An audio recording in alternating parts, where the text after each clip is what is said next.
You nail its hand to the floor. Wow. Okay. So, welcome to the Fandom Flux Podcast, episode 75. I'm KCW. Where we just opened the episode with the last half of a dead baby joke. Classy. Does that count as a dead baby brick joke? A brick to a dead baby joke?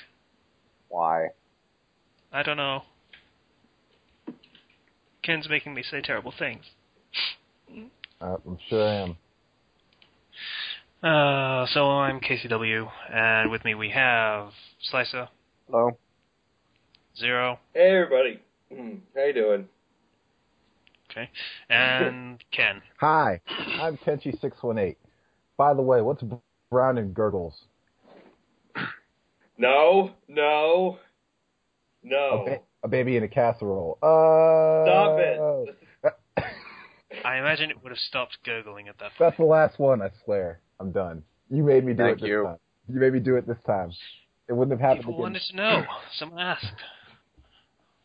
So, yeah. That was a thing. Alright, so we're doing what we're doing. And I'm going to start, and no one wants to hear me talk about how I'm trying to sort out fucking taxes and stuff so I can actually pay these motherfuckers. Taxes. Fucking government and stuff. Taxes smash. Ha ha. It's Texas, you idiot. Get it? It's a... Yeah, got it.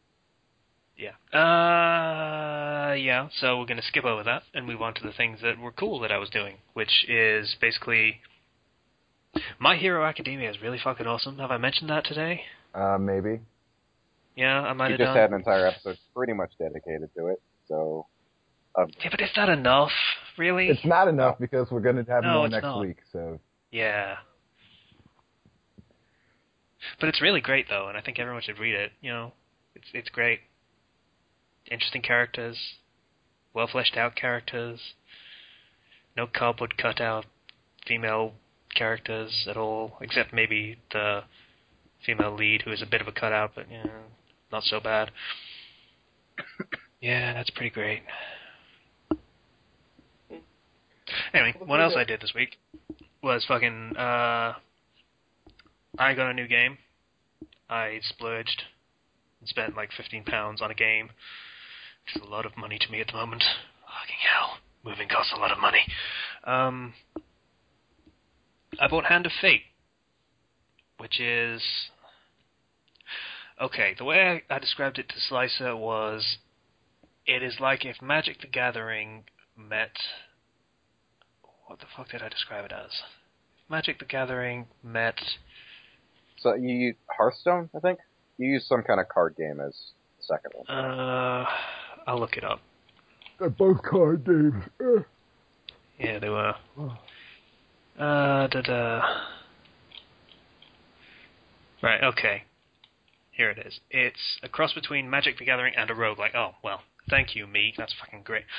Yeah. So, it's Magic the Gathering and any roguelike you get to think of. So, NetHack or whatever other ones are popular. Like, Rogue Legacy, that's a good one. Things like that. Where you die and you start over, basically. Or Spelunky, that sort of thing. It's a lot of fun. It would probably actually require a video for me to explain what's great about it, so I'm probably going to be doing one of those at some point. Not a bad idea, yeah. Yeah. Yeah, but it's a lot of fun. I've been playing it pretty much whenever I get a spare moment. Except when I'm playing this other game that I purchased. You might have heard of it and seen a couple of videos on the channel about it. It's called Honey Pop. Yeah! Yeah, so that's actually a good game, as I said in the comments on one of our videos on it, that Ken and Zero did. We're not going to talk about it yet, Zero. We'll get to it when we get to you. Yeah. It's surprisingly good as a game. It's not complicated. It's very, very shallow, but it's fun in its own way. And Seems like the writing is where it really shines. Yeah, the writing very much. Other than that, it's basically just Bejeweled, or something very similar to Bejeweled, because the rules are a little bit different, but not different enough to matter. But it's fun enough. It's interesting, and the characters are interesting. No, they're not. The characters are pretty shallow too, but they're written very well, and it's quite witty in the sense that there are no real failure states in that game. So you can, for example, ask any one of the girls in this dating sim game. By the way, I didn't mention that as the dating sim, in case you didn't know. You can ask any of them what their cup size is, and they will answer in varying levels of, I hate this question, but I'll tolerate you anyway. Answers. Well, sort of. I mean, the one you meet at the bar just outright bragging about it. Yeah, like I said, in varying levels of tolerance. The teacher lady will say, oh, how romantic, I'm rocking D's. Yeah. Remember that, like, word or something? It was a good line, because it was about as close to a failure state as you could probably get in that game. Yeah. Because she actually acknowledges it's actually a pretty disgusting question to ask someone you're trying to sleep with. Pretty much. Yeah. But, like I say, it's well written, which makes it better than all the other bargain bin trash dating sim, visual novel style games that are out there. And yeah, I've seen a lot of those. Mm-hmm. They had They an do anime popping up on special Steam. near the Christmas sale with like 75 games for $10, and they were all anime based. So I got a few games which could be called dating sims, and they were really boring. Yeah, that was a mistake on your part. Because they're just badly written, and I was just like, I don't want to read this. yeah. This, by comparison, is fucking Shakespeare. Yeah. Yeah, which isn't to say that this is actually anything even close to Shakespeare. This is just saying No. by comparison. Yeah. Just want to make sure that's clear. But yeah, it's a lot of fun. I ended up dating the nerd girl to completion. Terrible way of phrasing it, but there you go. That's the one that you think is going to be Tsundere, and isn't? No. No. That's the blue-haired one that you meet in the club. Ah, okay. Yeah. And I pretty much haven't played it since. Does it? Though I did unlock the cat girl, which was really fucking weird. Yeah. Does it get racy, or is it just like the bikini is as revealing as it gets? It goes a bit further than that. I don't know how the Steam version does it, because I got the uncensored patch, because fuck it, if I'm going to play a game like this, I'm going to play a game like this. True. Alright, well, I'll have to look that one up when I get the game. Yeah. Again, I'm going to use the terrible word, completion. It gets a bit explicit. It gets a lot explicit. It's... How to describe it? Bow Chicka Wow Wow? They're pictures that you send on your phone that you don't want people to get out of your phone. Also the sex scene. Basically, yeah. I don't want to... I assume we do get some younger listeners, but fuck it, I have officially stopped caring. The final picture you unlock for the nerd girl is basically her naked, holding open her newly perforated hymen. Wow. As your And essence flows out of it, yeah. Oh. Great. Yeah. So... Spoilers, come on, I saw that. seriously.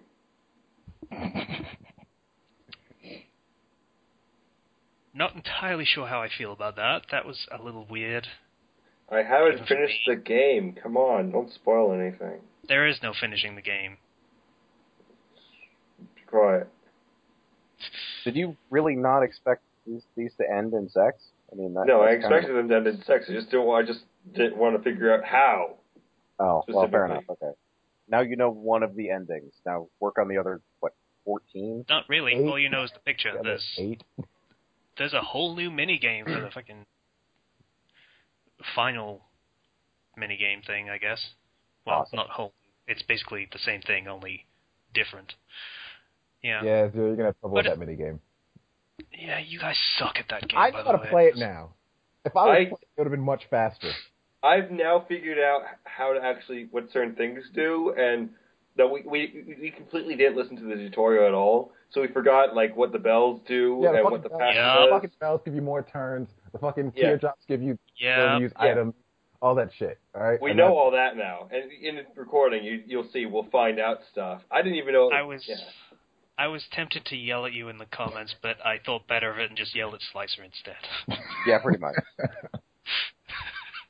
We actually, like, you'll see at one point, Kenchi's like, oh wait, I think the bells give us an extra move. I was like, what? And then we're like, oh. Yeah, because you idiots, I was stuck in a weird situation where I had to both defend myself and you. So I might have thrown you under the bus. I'm not sorry. I don't give a fuck. Who listens to the tutorial? That's not man shit. Man shit is going in there and figuring out how it works while you're doing it. This is how I learned about. I'm sure all of your past lovers have been very appreciative of that mindset, Ken. The first few probably not, but the later ones, yes. It pays off in the end. Okay. Yeah, so I played those games, and that was an experience, let's call it that. And I'd say I'm looking forward to more of your video series on this, but really, I think you topped yourself. But yeah, you've peaked. We'll get to that again. Slicer, let's go to you next, because I'm done. All right. First off, anyone watch a guy named Tyrannicon? Yeah, I know him. He used to do a bunch of, or still does, rather, I think. He did Skyrim mod videos. And he did some animations with Skyrim's engine. He had a Dark Souls thing. Yeah. And he's been doing Let's Plays recently. And he finally got to Demon Souls. And I haven't touched that game in a few months. And so watching him play it made me want to play it again with nostalgia. And I'm weirdly, masochistic. And I'm once more reminded that game is really, really fucking hard. None of the weapons are powerful enough at all, ever. You're never powerful enough. And I'm being reminded of that, and my nostalgia is wearing off very quickly, so I don't think I'll be playing very long for a while. Yeah. Sorry to interrupt you. It turns out, you remember Grand Theft Auto Online? Yep. That thing? Mm-hmm. Apparently heists have a release date now. Oh, thank God. Oh, cool. For the computer? March 10th. What are they? Or is it universal? I think it's universal, and it's on March 10th. Sweet. Awesome. I think that's actually before the PC release date, so... Finally make some actual fucking money now. Well, you don't like earning $1,600 for all that work? No, last night I was... I'll get to it. I'll get to it later. Okay. Right, go, Slicer. Before we move on from that, do you think they'll make good heists to Let's Play or Achievement Hunter? Do you think they'll try the heists and find out that the ones they made are better? Probably. Yes, that's absolutely what's going to happen. Yeah. Oh well, it'll be fun to see either way. But moving on. Or the delays are going to be entirely because they saw the Achievement Hunter ones and thought, holy shit, our ones suck compared to this. We need to push this back and actually work on it a little bit. I really hope so, because that means they're going to be even better. Yeah. But later today, I'll be going to the store so I can put some money on our refill card we use to buy stuff online. I'm going to get the Forest and Honey Pop, because I can't not play it after watching you idiots play it.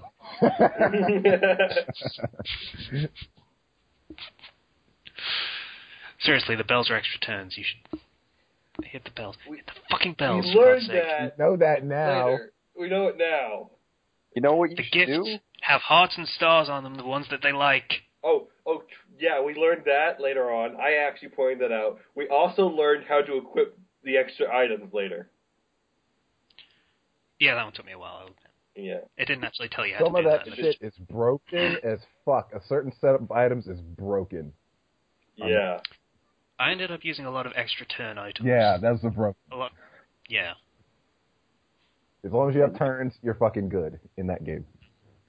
You could also, make notes of what the symbols mean, what they're shaped Notes. like. Yeah. It's actually color-coded. It tells you in the fucking phone thing. Yeah, I know. We got that. Eventually. Anyway. And that's what you do in dating sims. You make notes. There's no other way to beat it. Well, there is, but I mean, if you want to get the best... You know what? You're doing at all. Blunt forcing our way through it has actually worked out better than you might think. Yes. Do you really think it would be as hilarious if we were actually successful? Okay, again, there is no failure state, and there is no end of the game. And so you can we're just keep going. completely justified in doing this. Sure, let's go with that. Justify By the way, that's a topic is for a later. strong word. Yes, yes. Anyway, Can't believe I actually snuck in a fucking topic title into that. anyway, Slicer, proceed. Right. Well, it's cold as balls here. Like, I wake up and I can see my breath in my room. Awesome. It's not great. So, naturally, I got our spare heater space heater out of the workout room down the hall. And I cranked that thing up as high as it'll go and kept it on because it was cold.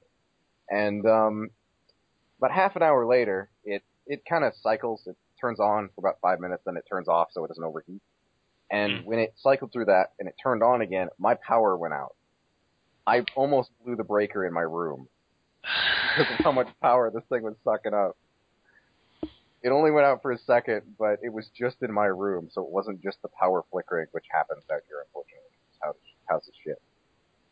So that was something. I learned a lesson that day. I received a grim reminder, I guess, that I shouldn't do that. So my heater is just on low. Yeah. At least you didn't almost blow out all the power in all of your house. Yeah, that would suck. Yeah. Or lit my wall on fire. Like, the outlets in my room are not great, so if I do too much, things melt. Yeah. Yeah, your outlets are shit, though, in your country. Did I share that story of what happened to my previous power strip? I think so. Sounds familiar. Yeah, just smelt the burned plastic smell, and, I don't know, like 5 days later, I'd look at my, the power goes out for good, and I look at my space, there's the outlet where it meets the wall for my power strip, and it's just melted.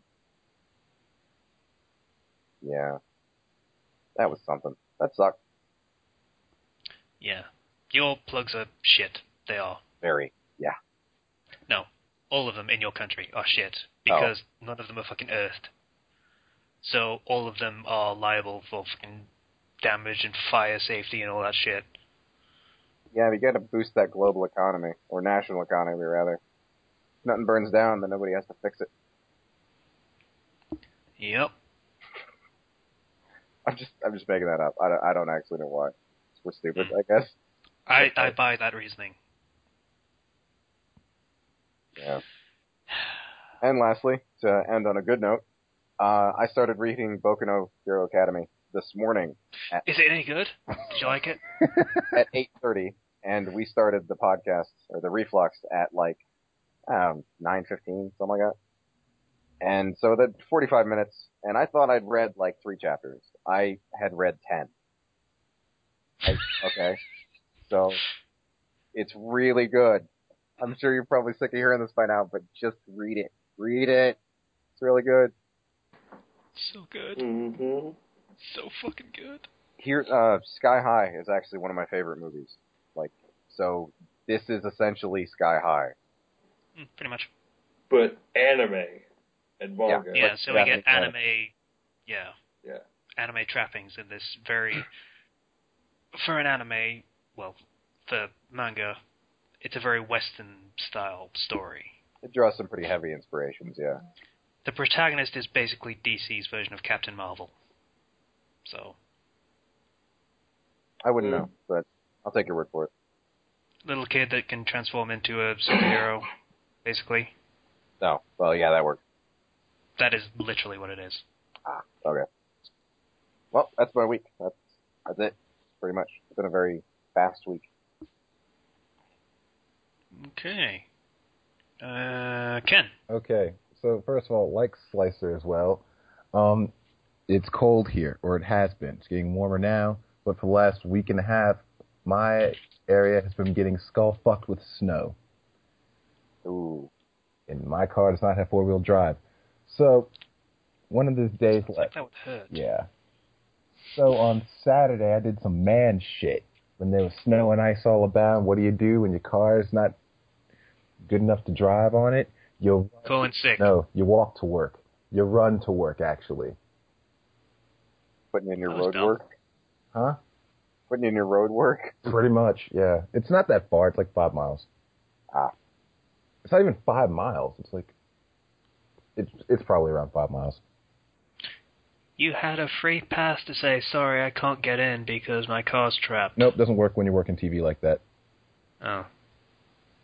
Your country sucks. Yeah, we don't...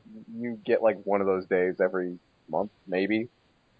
You can't just do that whatever you want. I probably could have done it because I have goodwill built in because I never miss anything and I cover for everything. But I'm saving that shit for when I actually need it, or really don't need to not be there that day, on short notice. I'm saving it for then. So until then, yeah, I brave snowstorms and run in the snow and ice at like midnight and don't afraid of anything.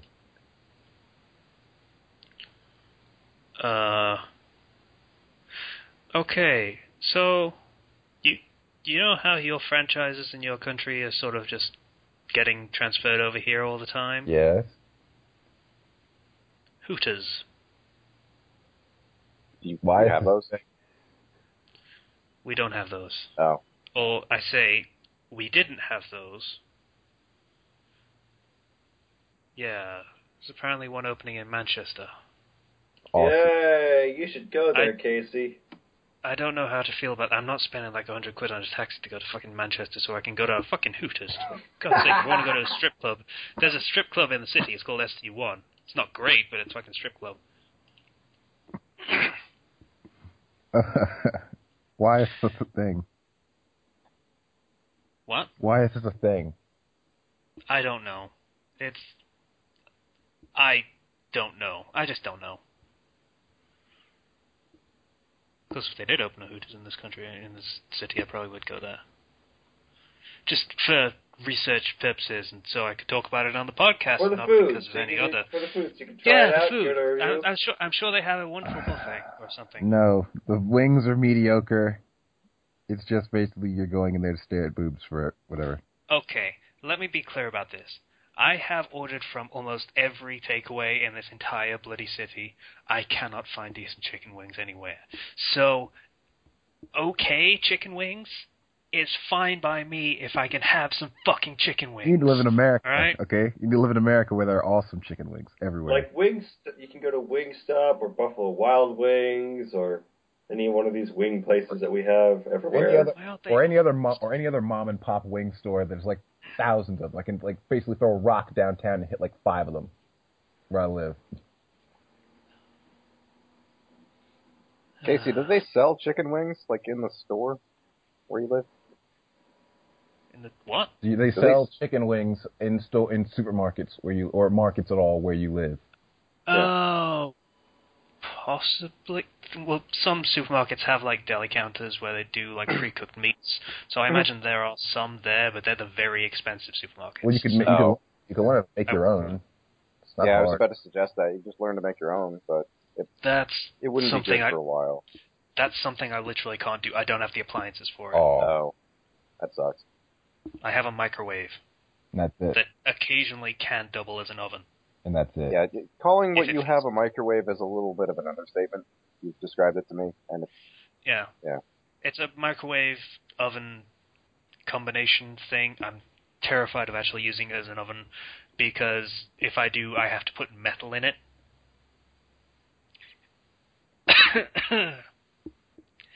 And that means there is potential for me to accidentally press the microwave button out of habit. And blow shit up. Yeah.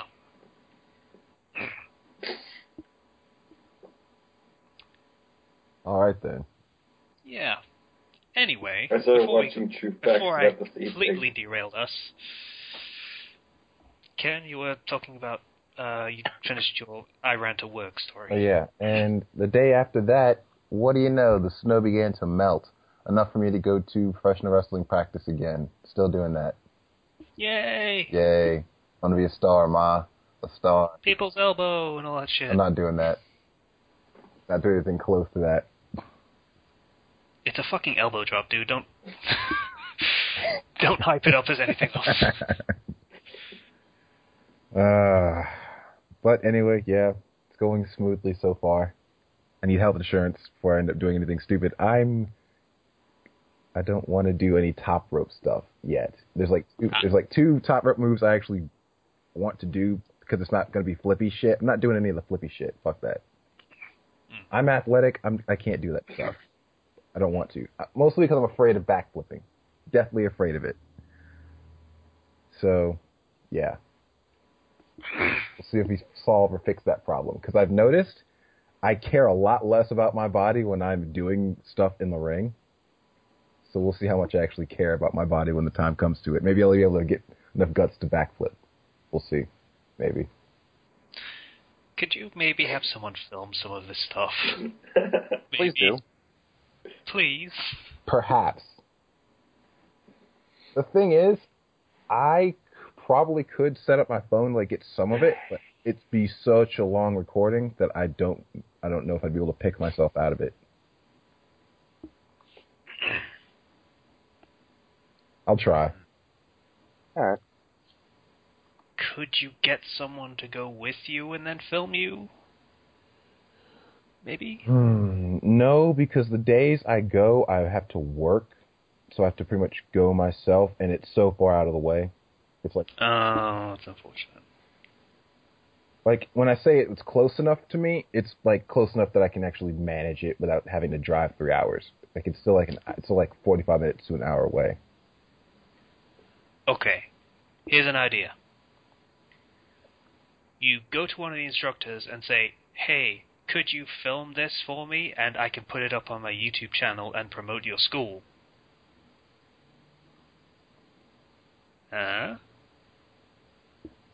mean, we only have like 250 subscribers, but they don't know that. I don't know. We'll see. I'll come up with something. Yeah, okay. And let's see. I did Honey Pop with Zero on Saturday as well. And yeah, you did. That was my week. We'll get to it. Oh, also updated Less Than Zero, like, today, one of those days. Yeah. Yeah, that was the thing. I still haven't fucking read that. I was halfway through it, and then I thought, oh shit, I hear dripping, and that's probably bad because there might be a leak in my boiler. I got distracted. Oh, that's okay. Yeah. Of all things to get distracted by, that's probably a pretty good one. So, sorry about that. I'll get to it. I forgive you. Okay. So, what everyone's been waiting for. So, Zero. Yeah? How's your mum doing? Oh, she's fine. Yeah? Yeah. She good? Yeah. Not judging you at all? Like, I'm gonna tell you. Parent would be. I think I've said this before, but my entire family is filled with trolls. Everybody in my family exists as a troll. Alright? My mom came into the room and she was smiling. She knew what I was going to be doing. I love that she literally came right up on the mic. She put her head past me, went up to the mic, and was like, "What you doing?" And was just and she's looking at the screen. And I'm like, Mom, get out of the room. Yeah, we got that part. Mom, get out. I'm going to try to talk to girls. Yeah. Oh God. Yeah. How did I explain what was happening to Slicer? I have it in the chat because I was watching it and I was like, oh, they still suck at this, and they're the best possible. They don't know anything about it and stuff. And then you basically said they'll get better the more they play. And then a few minutes later, I was like, oh God, Slicer, watch the video right now, right now. Yeah, so we were playing Honey Pop. We were at the beach scene with the bikini that was kind of revealing a little bit. Sort of. A It little was bit, free. yeah. There was some Really. there was some underboob going Yeah. on there. Yeah. I have it as a quote in the description of the video, but I go down and I'm like, "Hi, Mom." She's like, "I saw you looking at that cartoon girl in the bikini." That was the quote. Yeah, that was it. Yeah. I'm like, "That was great, Mom. Thanks. That's gonna get us a lot of views." And she's like, "Happy to help." I didn't plan that. I was just like, "Mom, we're gonna be playing Honey Pop. It's like a dating sim or something, okay? So I'm gonna be upstairs." And she's like, "Oh, I might pop in." I'm like, "Oh, please don't." Now, granted, that could have been way worse if you were playing in the game. Oh, yeah. AT knows what I'm talking about. But like, yeah, I'd explained it earlier. but when I said this is a very interesting situation I find myself in, it's because my mom just opened the door and she's looking at me. And that's about the part where I died laughing. Yeah, that's the part where anyone watching died laughing. Yeah. I didn't realize your mom was actually in the room. I thought you were just making a joke until she spoke. And I'm like, holy shit. This is the best. So, yeah, and then she left, and she had this door open. She was still looking at me. I'm like, "Okay, bye, Mom. You can close the door now." You can hear the door close. But, yeah.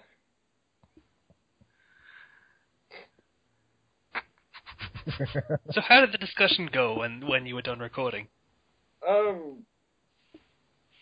You have to understand, my whole family has a really good sense of humor. Okay. So she basically laughed it off. Oh. Because my mom trusts me, and I'm the favorite of my family a little bit. So, yeah. Should even take the piss out of you a little bit? I didn't get in trouble. Well, I wasn't... Not that trouble. Like trouble. You're fucking 18. You can do whatever you want, but... fine. But, you know... No one busted your balls or anything? A little ribbing, maybe? No. Nothing? No. Oh.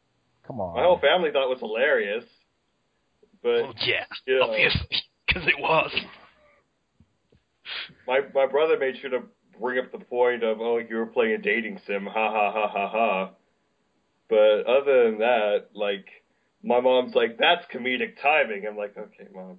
Yeah, it was. If I ever meet your mom, I'm going to shake her hand. That was a great thing you did. That was amazing. Because you have to understand, the reason my mom married my dad was because he's hilarious. And so that's passed on to her, and then naturally the kids get it, and so we all are making jokes and messing with each other all the time. So... Fair enough, then. Yeah. It was hilarious. Also, if you'll notice, the first episode of Honey Pop, it's available at 1080p, 60 frames per second. Because why not? How the hell did you record that high? And then the next episode is like, it doesn't need to be 60 frames per second, so I just made 1080. But yeah. I can do 1080 at 30. That's what I usually do the Pokemon videos on. If I mess with the settings, I can do 60 frames per second, but I'm like, it doesn't need it in this game. And it takes for fucking still images. Yeah, I think. Yeah, and it takes way too long to do, for me at least. But I can do it. It takes like a second of footage for 30 frames per second for me. Yeah, we were also screen sharing, but the red line didn't pop around the screen like it does for the Blaze Black Let's Play, because I use OBS, which is open broadcaster software, and that has its flaws and everything, but it directly records the game footage, and then it will scale it to fit the screen. So while I was playing, Kenshi was looking... I had the game windowed, so Kenshi was seeing my background and everything, but it was just recording the game footage directly. So... it's a nice little program. It can be hard to tweak because when I use it, the CPU usage goes up by like 50%. You know, and that's even like with messing around with it. Like I was near topping my CPU usage just by recording, sharing my screen, and playing at the same time. Yeah. I love how we've gone from haha, my mom caught me playing a porn game to in-depth knowledge on how to capture and record footage. Okay, you know what? Yeah? That was fine. I was okay with that. That was hilarious. And my mom understands that, hey, I'm 19 years old. I'm an adult, gosh darn it. You know, like, I think she thinks the game only goes so far as kissing, so... She would be mistaken. Yeah, but I didn't feel the need to correct her on that. So... Hoping she finds out through other means later. That'd be hilarious. If you haven't seen the Honey Pot videos, we started out, we were kind of terrible at the game. Yeah. We've gotten a lot better since then. And especially in the later episodes, we do improve a lot. And I recently found something out by reading the character profiles. Like, because remember, I said I did less than zero research on this game. We really prior. did. You jump cold, because that's the best way. More hilarious. You know that Jessie chick that we were dating and whatnot? Potentially? Oh, I was gonna bring this up. All of the characters are related somehow. Well, not related, but they know each other pretty much. Jessie's Tiffany's mom. Jessie is Tiffany's mom. I did not know that. Both of their surnames are May, yeah. Yeah, we didn't ask her surname at first. Yeah. So, that was an interesting thing to find out. Yeah, it was. And put the game in a whole different context. Yeah. Hey, Tiffany, guess what? I hate you, but I slept with your mom. Yeah, it's kind of a powder keg situation you're building for yourself.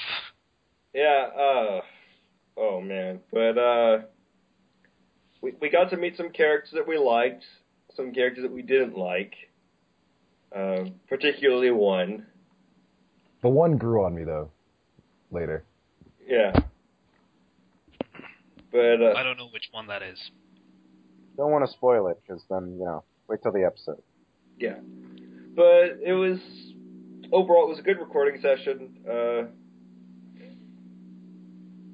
I'm still just, it's gotten a good amount of views so far. So, it just goes to show that sex, even if it doesn't have sex immediately, it sells. You came pretty close with that fucking bikini. By the way, of all moments for your mum to come in on, that was probably the best. Even better than the cougar that came up later. Yeah. Also, when they say sex sells, they don't mean just sex itself. It's all kinds of that lust. They mean stuff. Appealing sexually, not. Yeah, and a lot of my friends from my Skype group, they were like, before we even started this, they're like, "Hey, you should play Honey Pop," and I was like, And then when I mentioned it during, we were recording the Let's Play, and I mentioned it, and Kenji was like, "I want to watch," and then that's how this came about. Obvious joke, because Ken likes to watch. Yeah. After recording... It was obligatory, I apologize. Funny thing, after recording, I think it was after recording, or after we'd already planned it, Abop Plays did a whole thing with Honey Pop as well, and I was like, oh, now we're not original. Oh yeah, no one's played that before him. But, it's like, somebody said the Let's Play thing was circulating. We planned this, before that video was released. Because a friend recommended it to me. And all my friends from my Skype group, which I think, most of them are already subscribed to us, are just watching the videos now. And then, I think what's Shaken Bacon has now become a sort of an inside joke. Because you hate it? It was just it's not that I specifically hated that phrase, I just wanted an excuse to not talk to her. Because I didn't want to talk to that chick, because she was boring me. Yeah, she's too nice.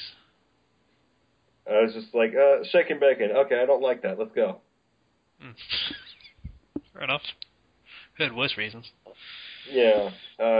Speaking of how people talk, I think the way the fairy talks is... I like it in her, but if I see more of that, I think I'll get tired of it real fast. Yeah, I think it's intentionally annoying. Yeah. I've grown to sort of like Q a little bit, you know? Like, dude, bro, Asian chicks. Yellow plague. Yeah, I mentioned this when I first started. I think I might have ended up playing this before you guys did a little bit, but I was basically doing a play-by-play with Slicer when I started playing it, and the yellow plague thing came up, and my immediate opinion was, okay, any game that quotes Harold and Kumar Go to White Castle is okay in my book. So That's a quote? basically, yeah. One of the stoner guys basically says the same thing. Hmm. Yellow fever, bro, I got the yellow plague, kind of thing. I think it was. Something like that. Yeah. A friend of mine made the thumbnail for our little thing. Yeah, and that friend must have played a lot further into the game than you have. No, he just searched the images online. Ah, that's lame. Yeah. He put a Lenny face in the heart, if you look carefully. It's just right there. A what face? Lenny face. It's an emoticon thing. I don't know what that is, nor do I particularly care. But if you look in the heart of the thumbnail, you'll see, it's a Lenny face. And it's got the blue-haired girl and the Asian teacher, you know. Yeah. I like them. They're both fun characters. Yeah. I like Blue Head Girl. Yeah. She hated everything, and that spoke to me for some reason. She liked video games, and that spoke to me for some reason. I don't know.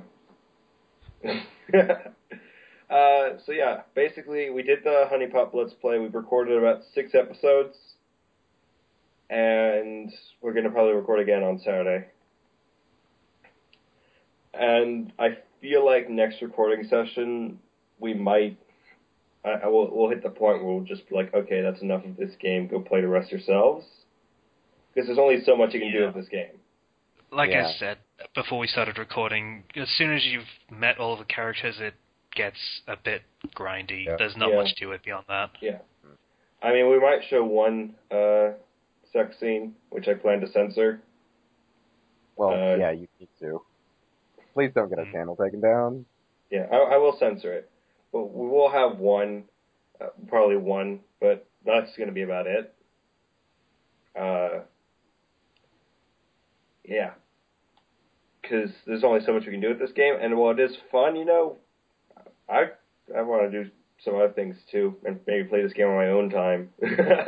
God, I'm dreading that scene because Zero is going to take like 20 minutes to beat that one part of the game.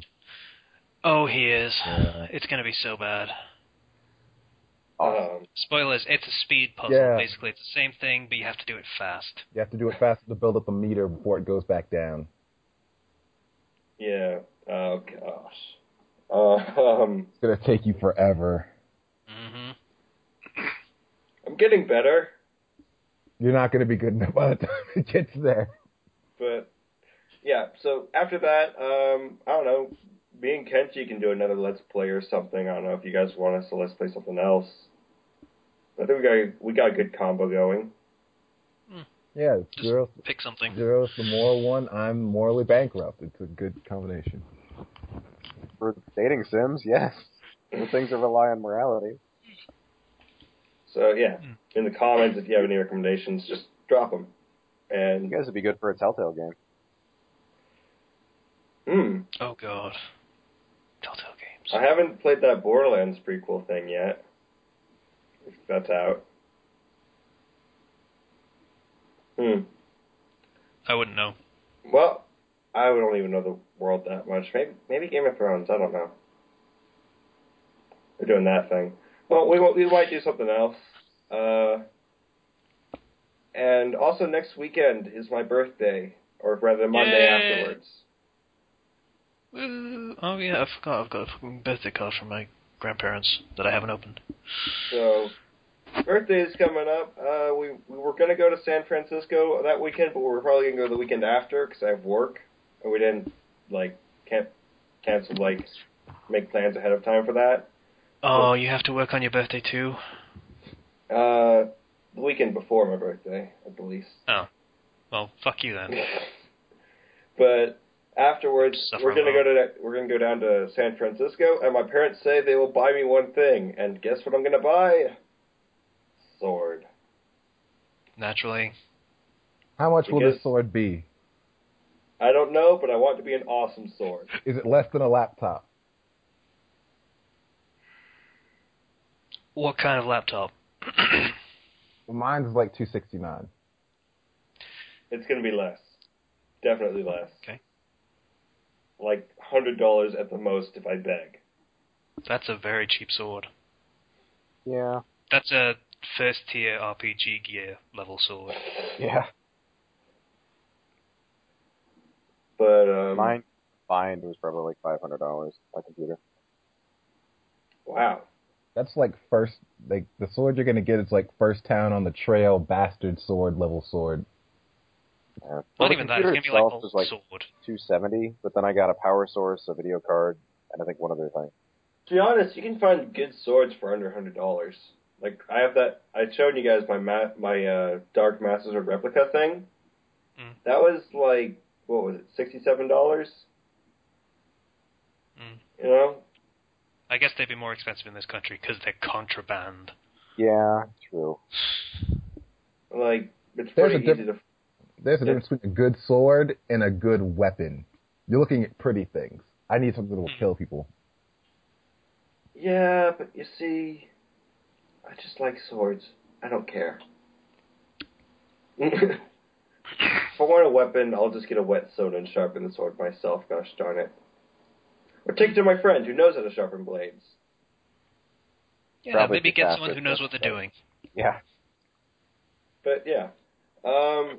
So that's coming up. Other than that, other than recording and editing and figuring out how the heck to restrict my CPU usage so my entire computer doesn't just freeze or crash, not much else. Okay then. I guess that's with what we're doing done, I guess. So, first topic is how to stop self-inserting. Or how to stop inserting yourself into your characters. We didn't know how to phrase this topic without it sounding dirty. Yeah. Yeah, not really. I actually legitimately tried and I couldn't think of it. I don't know why you even tried. I would have kept it as it was. Okay, so basic principle of writing. When you first start out, you're probably going to have your perspective color your characters for a while. Because it's your natural perspective. Yeah. So you're going to default to that until you get a grasp on how to not do that. So this topic is basically how to not do that. Or how to stop doing that once you've gotten sick of writing yourself in every story. I want to say I've been guilty of this in some of my earlier stories, of inserting myself into my characters a little bit too much. And it's really easy to do that with a character that generally has no canon personality. Mm-hmm. But I think the best way to do that is to reaffirm what the character's canon personality is to go back, look at it, and just remind yourself constantly, okay, this is what I would do, but this character is an idiot, or something like that. This character would not do that, because that makes way too much sense. Or this character would get angry at this part because of this thing in their past, rather than what I would do. If a character exists in a series, they have done something, so you can make conjecture about what their personality would be based on their actions. Yeah. Even if it's just a little bit. Mm-hmm. Yeah, so maybe pick out some events in their past that define them. Yeah. A lot of stories have a lot of these moments. Mm-hmm. And they are usually central to the plot and memorable because, well, they have to be to make the character seem real. You have to hang that character on certain events to build the character because, you know, it's... Depending on what the series is or what the property is, you're not going to be spending all of the time you would need to actually get to know them as a person. So you see all the key things that made them who they are. Yeah. So when you're writing something based on, you know, a specific character or a specific series, then you look at those events, and those will give you a guideline as to what their personality will be and what they value most. All right. Now, when it comes to writing for actual events, it's a lot of times, like, I believe the self-insert thing It's not so much in some cases, when it comes to character actions, that it's a self-insert kind of thing. It's more like you're writing with knowledge that the characters don't have themselves. You're writing as in, oh, I know this character that my guy is fighting, so this is how you would handle such and such's powers, or this is how you would approach such and such. In D&D, there's a technique called firewalling that you use for role-playing. So you have to limit yourself. You have to firewall yourself from the character so you can play the character, essentially. Yeah. And people, vary in how well they're able to do this. But, practice, you get better and better at becoming the character rather than, like, being yourself as a character. Being someone controlling the character. Yeah. Like, say, for example, you're playing a character that's really, really smart, but you're really, really not. That's kind of hard. And by that I mean it's really hard because then you kind of come off with the BS smart like Code Geass does. Yeah. Of they just know. That's a smart character when you're not is definitely one of the higher level ones. You're not going to want to do it first. That's later down the line. Yeah.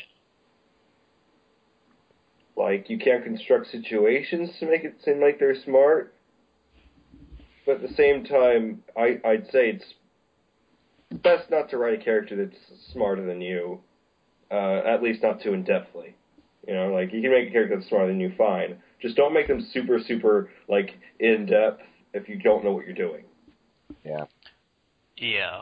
The danger when trying to write smart characters when you're not is you make them look precognitive, which, if they're not actually precognitive, then that's not a good thing. Not really. One thing seem cheap. I've met with some success in just matching similarities with you and the character, giving them traits that you have, but then steadily removing those traits as you make more characters. Get farther and farther away from yourself, pretty much. Yeah. Okay. And, like... So you're saying you write a character that is very similar to yourself, and then you write another character that is less similar to yourself, yes? Yeah, pretty much. Sometimes you can use the same character for that as character growth, and that can definitely be a very good lesson. Whether that goes good or bad, it's a good lesson. But okay. Yeah. One thing I want to say on this is, like, okay, so it's all right for a character to share, say, one aspect of you, because honestly, like, there's many different aspects and many different traits, and for you and a character to overlap is going to happen at one point or another, even if you don't intend on it. It's bad when there's more than just that. Like, when a character develops and gets closer to you, it's kind of not good. You want the character to be more their own, because everybody's unique in some way, shape, or form.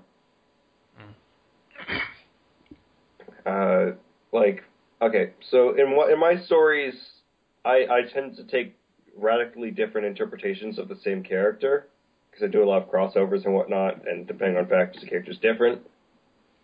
Like in my Kingdom Hearts crossover, the main character's a jerk, because he basically is missing most of his self, and he's kind of upset by that, And I'm not typically an upset kind of guy. I'm not typically a douche to people, but this person's a complete douche to people. And you have to, like, experiment. Yeah.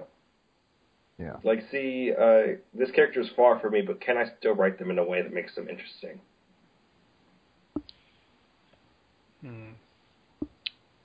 Oh, and you don't need to start out interesting, by the way. It could be a terrible character. It doesn't need to be written well. It can be written badly, as long as you're making progress. Yeah. Okay, so that's how you do it for characters that already have characters. Let's talk about building a character that isn't you from scratch. Because that is how you make an OC, and ideally that's how you make an OC that's good. There are actual character development forms I found where you just, it's not really like, oh, you have to do this, you have to do this. It's more like, you can fill this out. This is a whole bunch of different information the character would have and then you fill that out, and then you can flesh out that character based on what you fill out for that character. Like, what are their hobbies? What do they do? What's their height? What's their dream? That's very much a cop-out. That is basically saying, okay, please make a character for me. No. It's basically the best way to start with making a character is kind of list out the stuff, the traits of that character, and to then work from there. Is what I'm trying to say. Oh, you're saying it's a template. It's not template. somewhere that you ask people to do that for a you. template. Yeah. Okay. Where you, like, there's templates that you can find where it's like, okay, this is information the character would have, and it makes it easier so that you can write the character because then you know, okay, so I can do this and this and this and this, rather than where do I start. So there are templates online you can find, and I was going through one of those characters with my DM for D&D. I was going through with a character, and we actually managed to create a fairly developed and character that would have depth and growth, room for growth. And it really helps to have a sort of a template like that so that you can not only like get enough stuff in there, but that you can actually see for yourself, lay everything out so you can narrow out and like you can deal with any sort of contradictions there or any sort of problems there. It helps. Yeah. And once again, I'm going to bring it back to character-defining events. Because you're making the character, you can make those events and you can decide how that colors their perceptions. So you can have the event happen and then you can decide how the character reacts to it. Because no two people will react to the same situation the same way. So those are the two components you need to figure out for those events. Just what the event is and how they react to it going forward. And that will do a great amount of work on how that character is formed and what they end up being as your story progresses. The way I did it is kind of, I don't know if this is a weird way to do it or not. When I wrote, for example, when I started writing Max from Less Than Zero, the way I did it was I started with, okay, I'm making this character. What's his main motivation? And Max's main motivation, Less Than Zero, is he just wants money. He just wants... I'd alter that slightly and say he wants to survive. Okay, he wants to survive. More than anything else. At the start, that survival is basically based on, okay, I need to do something to make money because I don't have any. Yeah, money being the means to an end in this circumstance, yes. Money usually being a means to an end. If someone just wants money, then that's an entirely different kind of character. Okay, yeah. So basically, he wants to survive and basically live comfortably is his original motivation. That kind of spider webs into what he does to achieve this, which makes things worse and makes the survival aspect that much more dramatic later on. So it's a good character arc for the thing that he wants is to survive, so he has to get money to survive, but getting the money makes it harder for him to survive. It's a good reversal on that. I like that, to be honest with you. And pretty much from that, I've pretty much formed his personality based off of that. Every action he takes, every move he makes, every thing every step he takes. He'll be watching you. Yeah, he's watching. Damn it! Why'd I do that to myself? I don't know, but it was funny. Because damn you, police. Damn you, the police. I'm so glad we were on the same wavelength. Yeah. This is good. I realized what I said only moments after I said it. I can't stop laughing. What were you saying, Ken? Okay. So basically, all of his actions, all of the way he feels and thinks about things are based around this one main thing. He wants to survive. Anything else that happens or comes out of that, or decisions he makes based off of that, are consequential. Which basically ends up forming its personality and characteristics and motivations and things like that. Okay. So I didn't really have a personality mapped out. Stop laughing! I'm trying!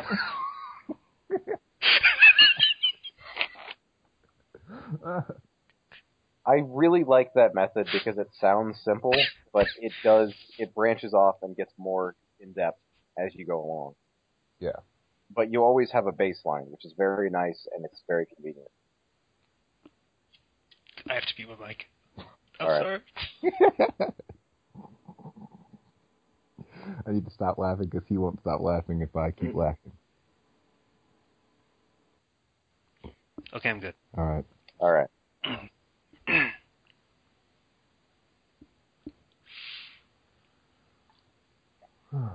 Oh, are you done? Sorry. I was pretty much done. Okay. So, I guess we're done with that topic? Anyone got anything else to say? Oh yeah, if your goal is to not add traits of yourself into your characters, you need to sit down and seriously think about your own character traits. Yeah. You need some level of self-awareness to know who you are. And yes, some people are very good at that. They know who they are and what defines them, good and bad. It's very important that you get the good and the bad. But not everyone is like that. So get people that you know, people that know you very well, ask them what you're like, and get them to be brutally honest. You may Make sure to specify that. You may end up hating them a little bit, but one, you'll get over it, and two, you'll be able to write the character that you want to write that isn't you. Because you will know exactly what your qualities are, what your good points and bad points are. So you can work to avoid those.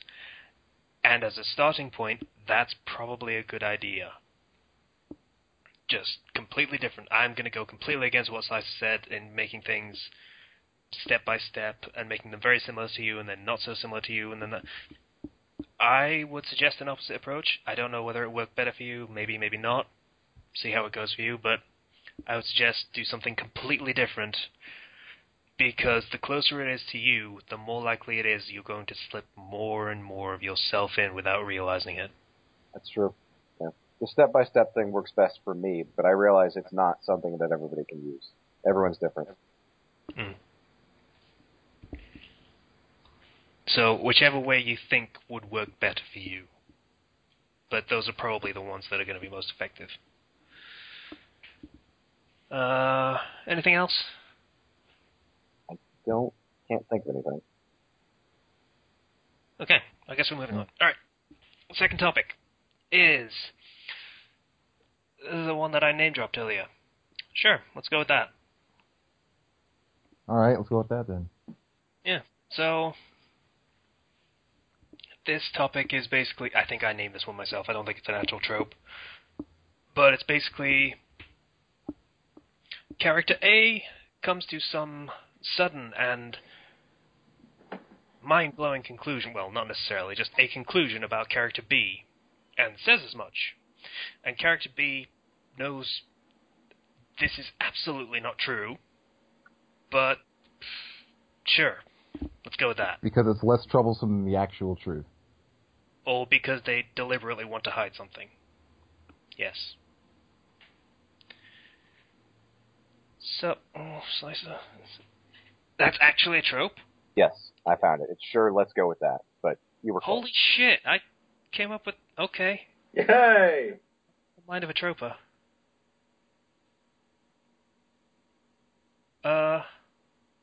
Okay. That was entirely unexpected.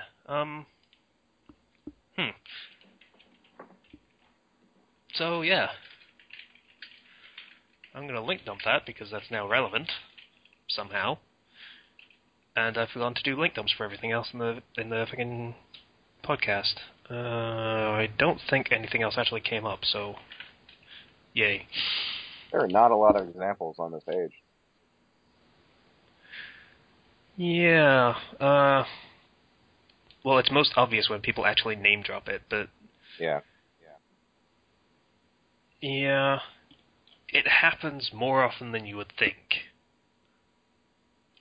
Usually because you don't get the reveal that that wasn't actually true until well after the fact.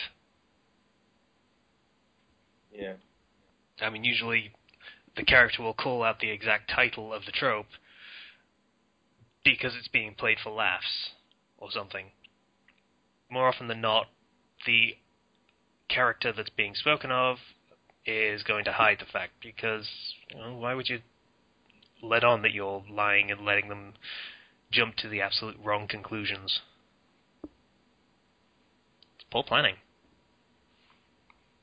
There's a specific example, or vague one rather, where let's say your protagonist, character A, is seen in the company of character B, just some random person nobody's ever seen them with before, and character C, the main character's best friend or whatever, it just makes an assumption about the new person, and it's like, oh, your friend from another city, or something like that, and it's like, she's a fairy, or something like that. And then, so sure, let's go with that. Yeah, the convenient explanation that they needed, but hadn't come up with yet. Yeah. Someone just gives them one.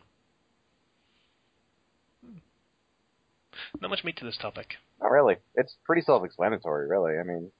Yeah. I think it can be played for laughs or for drama, but usually for laughs. Just don't overuse it. It quickly loses its value or effect or whatever. I mean, if it's different people reacting to the same thing, I understand it, but if you keep using it for different things, it just doesn't really work. Yeah, it's good for mysterious characters, let's go with that. Yeah. Because, well, depending on what kind of character they are, they could still invoke this directly and say, sure, let's go with that. And, just let it slide with a smirk. Because they're mysterious, and everyone knows they're mysterious and trying to be mysterious, but they just go with it anyway, because if they directly ask what the truth is, they'll just ignore them. Yeah. Those are fun characters to write, by the way. I wrote one, and it was fun. It was terrible, but it was fun. Well, I can still say that about the shitty story that I wrote when I first started writing. Oh, I know. I just find it really funny when people shit talk their own work like that. Funny. Everyone does it. If you don't do it, then there's something wrong with you. Yeah. Yeah. You're your own worst critic. That's how it should be. Yeah, absolutely. Anyone got anything else to say for this? Like I said, this one's a very short one. There's not much meat to it. Fine. I think we've summed it up, really. I mean... Yeah. Thanks for the help, Zero. I'm glad to be of service. Yay. There's really nothing... Ken, you don't get to laugh. You didn't say anything. He at least said something. Sneaky booties? I think there's really not a lot to say on this topic. You met the requirement. You said something, even if it was nonsense. Yeah, I said something. Yeah, you did. I'm trying to think of Jay and Silent Bob quotes, and I can't. It's just... drawing a blank. Aw. I love that movie. It's 5 minutes before the end of the world. You said you'd fuck me. What? It's from That's Dogma. it's Dogma. That's great, But but how does that still, even remotely fit what we're talking about? It doesn't, but I was trying to think of a quote, and I was drawing a blank, so sue me. Alright. Alright, call my lawyer. Yo, Affleck, you were the bomb in Phantoms, yo. I saw that film, though he wasn't. Alright, let's see. I'm gonna call Saul Goodman. Shut up, Zero. That joke's not funny. You better call Saul. It's not funny. What's his number? Okay, so next topic is you did everything you could. The classic hero failure line. Honestly, it's so traditional and used everywhere that actually seeing it else, like, I've used this quote. Like, you've done everything. This reasoning of you did everything you could. Like, it's something that you see everywhere, and the reason for that is because typically most heroes have to fail at one point. Yeah, it's a requirement. And if they do fail, usually they tend to blame themselves, and then this results in the character saying, hey, you did everything you could, you were screwed from the beginning, or something along those lines. Yeah. It's a fun line to use, both because, well, you did everything you could is a reassuring line on the face of it, because, you know, we couldn't have done anything to save them. It was too much for us. But then you turn it around and it's like, it was too much for us. We weren't good enough. Mm-hmm. Like, you did everything you could. You specifically. If it was somebody else, I don't know. So you failed because you weren't good enough. Yeah. If you twist it just right, it becomes a you suck line. Yeah. Very fun. There are other ways to do this, like your hero fails, and you can be original with this. It doesn't have to be, oh, you did everything you could, or you did everything you could. Go fix it. It could be like, you know, there is other ways you can do this. It's hard to think of ones off the top of my head, but there's this traditional... You could do it sarcastically. Yeah. Like the villain saying, you did everything you could. Yeah. It was still pathetic, kind of thing. Like, oh, you did everything you could. You tried so hard, you get a medal for trying. Yeah. Participation award, something like that. Yeah. So, yeah, it's one of the better ways to deal with. This line is one of the better ways. I mean, the other options are, hey, everybody, don't worry, we'll get them next time. Yeah. But don't be sad. No. Believe in the power of friendship, and you'll see it through. Yeah, all those people that died, it's all right. We'll get them next time. Or, hey, it actually didn't matter because this was all fake. You can do it. Or it was all a dream. Yeah, you could never fail in real life. I think we're getting a little bit off topic. A little bit. I'll be honest, I like this line because even though it's a cliche, it doesn't feel like a cliche. Yeah. Like, I think it's one of those lines that you can just use endlessly. Well, obviously not in the same work, but anyone can use it and it will still not necessarily feel fresh, but feel valid. Yeah. Yeah. Like, it's not the kind of line where you can say, oh, I heard this before, it's not interesting anymore. Yeah. Like in my main fic, the main character had a big failure recently, where he kind of failed to do anything, and then his sister ended up in a situation because of it, right? And you know, and the funny thing is, when like he's reassured of, hey, we kind of did all we could at this moment in time, we probably should have waited or something else. I'd actually planned it out, so even if he did something else, he still would have failed.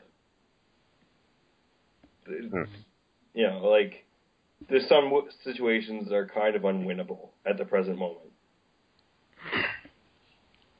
And that's where that line can really shine. Of, yeah, what can we do? Mm.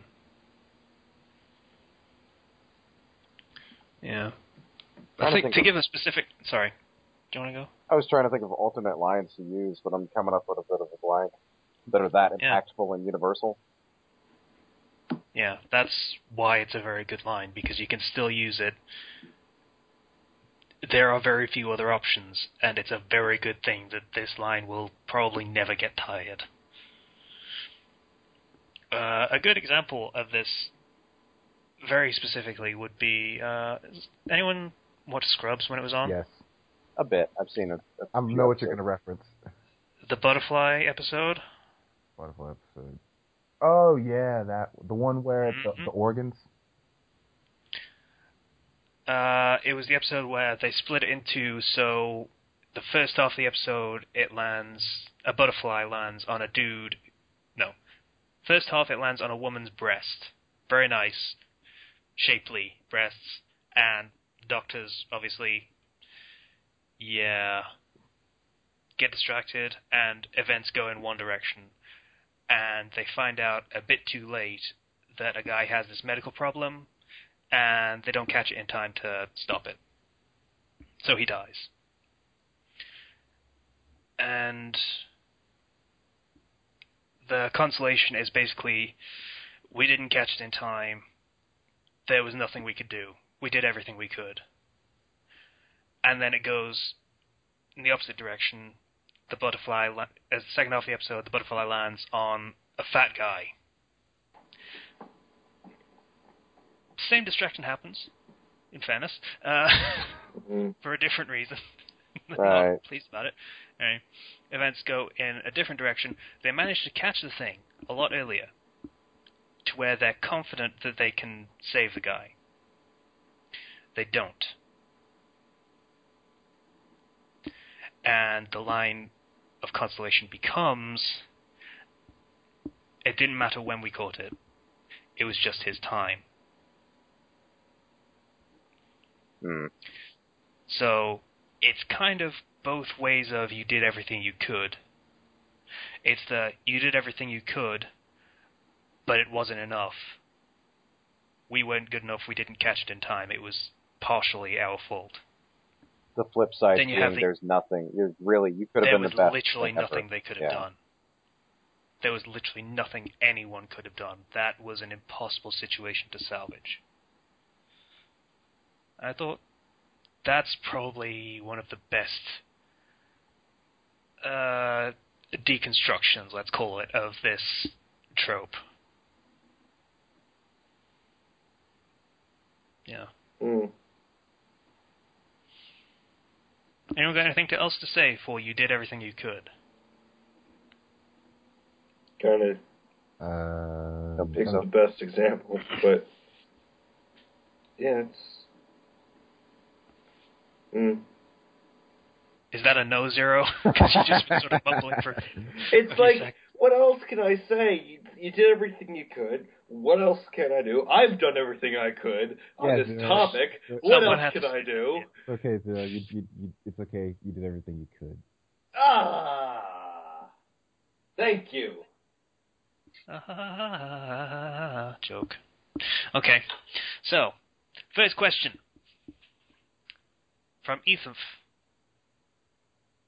Marry, fuck, kill. Everyone on the podcast, go. We already did this before. Yeah, I know, but Slicer wasn't here.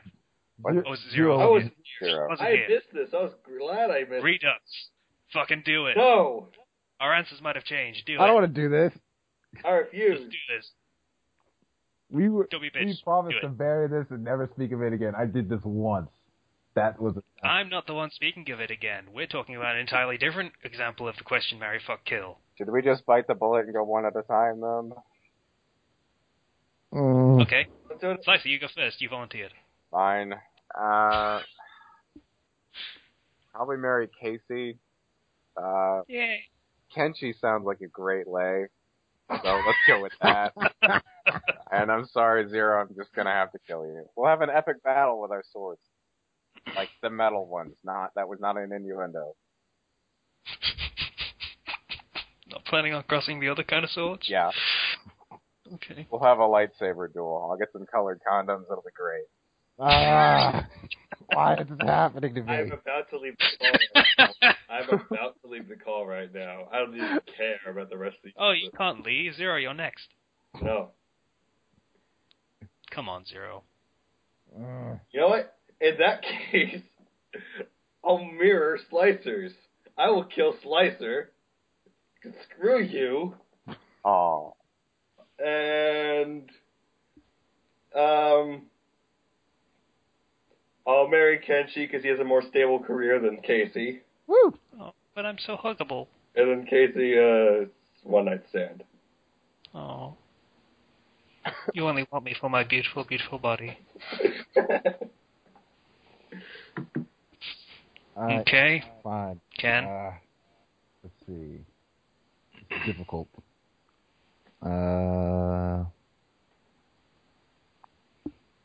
Let's see. Okay. Marry Zero because that KFC money. I knew that would come up. That'll stack back to life, so I'll be set. Yeah. Fuck Casey. But only so that I can kill Slicer, because that would be a great fight. Would it? I have a feeling it would be, because I have a feeling if you know it was coming, you'd be waiting. You know that, like, penultimate scene in, like, the first Bourne Identity movie? Where he was fighting that dude in, like, the field in England? Or whatever? Sure. Yeah, I have a feeling it would be a lot like that if we fought. I kind of want to know how you expect to dodge and outrun a shotgun. Same way Jason Bourne did. By having plot armor? Yeah. All right. You saying I don't have plot armor? In this situation, he does have plot armor. Yeah, because he has to kill you. Yeah. Right. All right. Fair enough.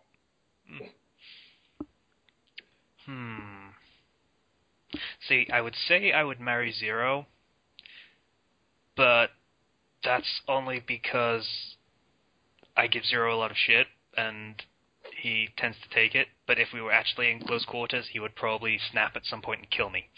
So you have no idea.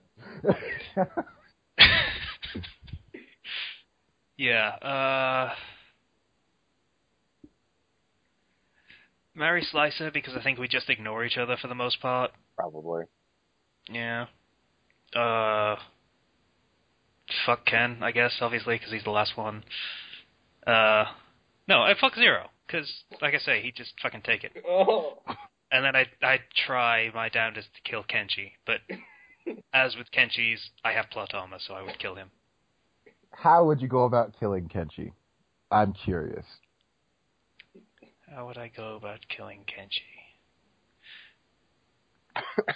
Run you over with a car. Yeah, pretty much. Good luck with that.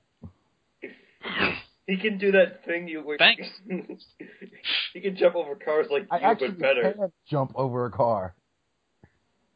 Okay, run you over with a truck then, if it makes you feel better. Okay, if you're gonna run me with a truck, how much space do you have before you start coming at me? Before you get to me? You would never know. I would know. You would never know. My dad drives the semi as his second job, so I mean, I could maybe like lend you a semi or something. Oh, that's so generous, husband. Yeah, it'll work together. Thank you. Okay, the important part of the question is, where are you going to kill me with this truck of yours? I assume the street. Probably, yeah. I imagine I wouldn't do too well driving through a building. Yeah, about that, there are lots of places I can run to avoid your truck of death. Until you know that all I have to do is just drive normally and then swerve onto the pavement when I see you. Here's what's going to happen. You're going to go up to a building, and his truck's just going to fly and hit you. Because of plot armor. Unless you're willing to drop through a storefront to get to me. He is. Get to me. Alright, so I think we settled that. Okay. Yeah. Okay, next question. That wasn't so bad, Zero, was it? Yeah, that was okay. Ethan again. Have we ever got caught masturbating? No. Straight up. Zero? No. Oh. Fine, if everyone's gonna bitch out, I'll talk about it. I haven't. I was waiting for somebody to go or call on me or whatever. But, Oh, okay. twice. Nice That's my one, brother. Which one? A middle one. Tyler, not Tyler. Not Tyler or Tyler?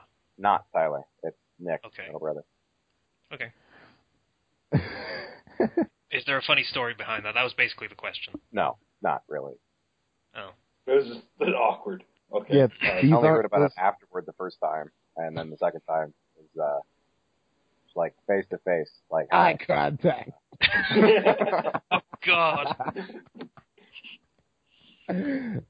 Yeah, these things like that don't typically tend to be funny stories. They just happen, and everyone tries to forget they happened after it happens.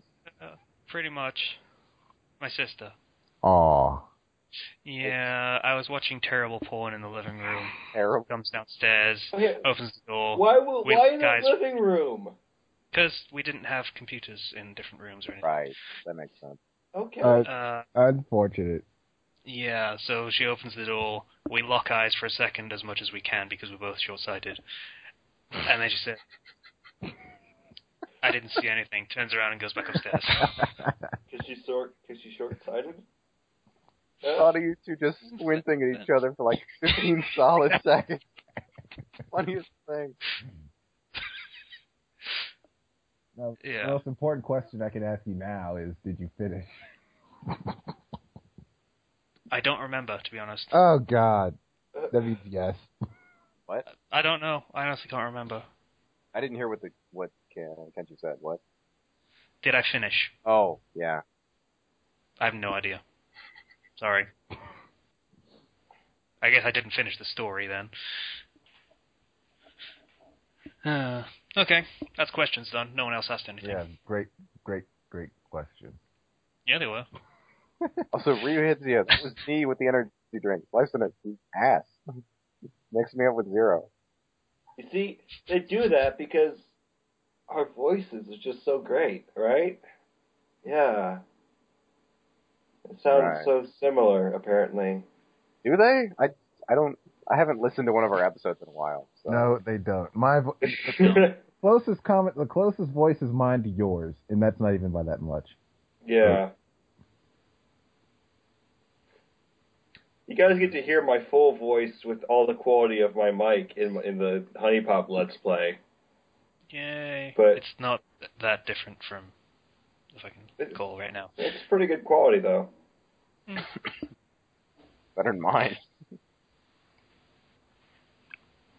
Alright, final thing that we're doing is recommendations. Anyone got any recommendations?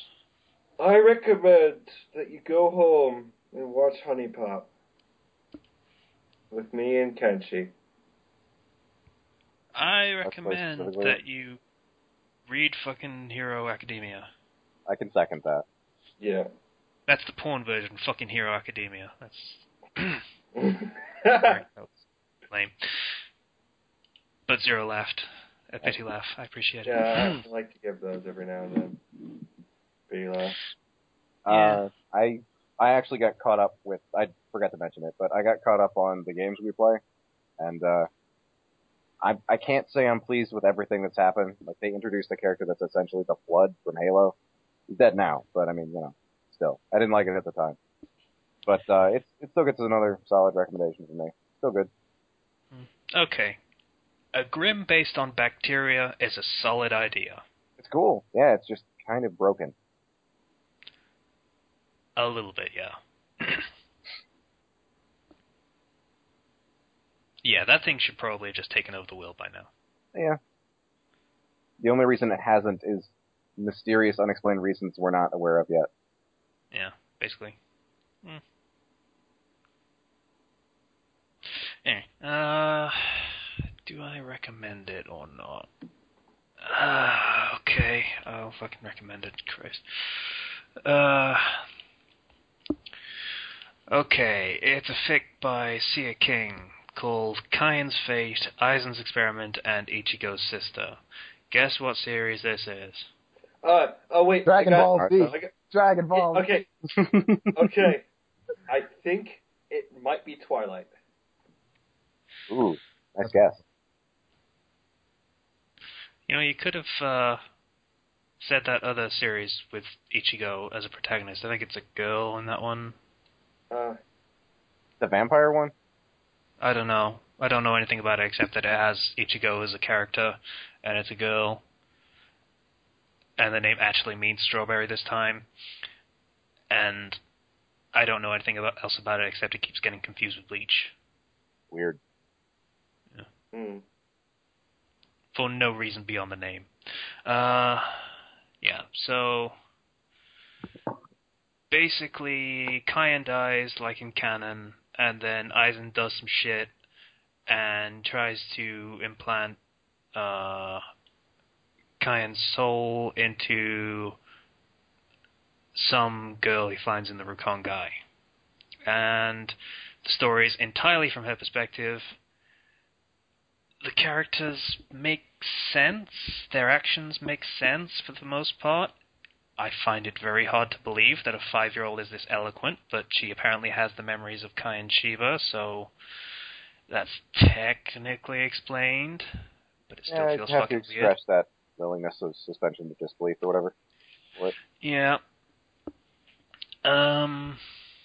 Like I say, the actions and reactions make sense to an extent, but I still don't quite buy them. The protagonist is passable, but not my thing. So I'm very obviously not 100% behind this fic because I wouldn't read it. I don't read it, in fact. I read it because I read something else from the same guy, and it was okay. And this one just didn't grab me the same way. But it might interest you if you're into that sort of thing. So, yeah. And pretty much everything else that's happened in the fic so far you can infer from the title. It hasn't gotten very far, then? It's 3 chapters. It's close to 30,000 words, so long chapters. Release sometimes. It started in middle of January, and the last update was the 10th of February, so semi-regularly. This writer is somewhat regular with updates, so maybe give it a look and see what you think of it. Yeah. I'm going to put the games we play in again, I guess. I'm just going to quickly do that. Done. Alright. Anything else we need to talk about? Real quick? Nah, I don't think so. We're an hour and a half. Hopefully I'll have a more solid recommendation next week as I either read or play some games. But, yeah, that's... Likewise. Reading. I've got like 5 fics on my fucking browser, but I'm not reading them. Because you're busy. Actually that one's shit, so I'm going to delete that one. But I have 4 fics on my browser that are waiting for me to read them, basically. So I've got 13 mangas to read open. But, wonderful. I gotta finish the manga that we read that everyone loves so much. What's it called? I don't remember. Something Hero. I don't know. Say it with me here. Boku no Hero Academy. Fuck you, Slicer. Academia, whatever. That's not what he's mad about. He's mad that you used the Boku part. Is it because it makes you think of Boku no Pico? It makes me think of the fact that people aren't going to be able to find this thing because as part of it's in Japanese. He doesn't like the gratuitous Japanese. Sure. Pretty sure you could just type in Hero Academy manga into Google and get it. Gonna type it.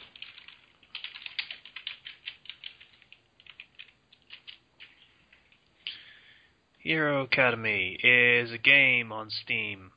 7 out of 10. Huh. And on the iTunes App Store.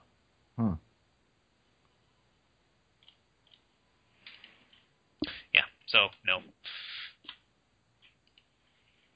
But yeah, there's no point in having Japanese in the name unless it's very difficult to translate.